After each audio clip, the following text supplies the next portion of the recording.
Pag natalo pa to, malas ng araw ko ngayon. Papanalo ko para sa'yo. Okay.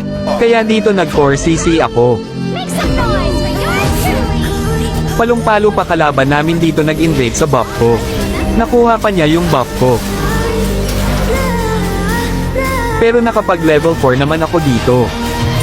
Naglaban yung Timus at Yuzong kaya ninalawan ko yung Timus, pitasin yung Yuzong. Para may kasama din ako sa turtle fight. Nagtuturtle yung core ng kalaban kaya pa-mountain na kaagad kami. Nastan pa ako ng Ruby kaya di ako nakapag-retro, palong-palo din roamer nila. Pipitasin na lang namin kalaban para makabawi kami.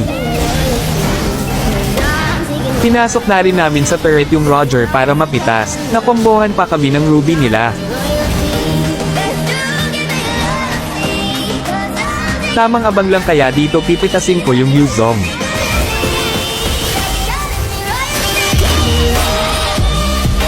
Habang wala yung Roger, nag-turtle na kaagad ako. Ulan pa yung Novaria nila, kaya inultihan ko para mahirapan maglakad. Tapos sinabayan ko ng first skill para mapitas. Pinasok na namin dito sa turret tapos tinalian ko sabay. You should just let me freak you. Said you. Nag-lord na kaagad kami dito. Pinagsabay na namin yung lane para matapos na namin yung laban para matupad ko yung sinabi ng kakampi ko na panalo ko yung laban. Habang busy yung kalaban namin mag-clear, tinumbohan ko yung Yuzong.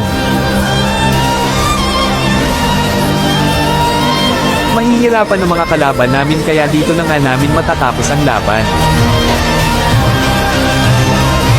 Tatapusin na nga namin dito. Nice G sa mga nakalaban at nakakampi ko.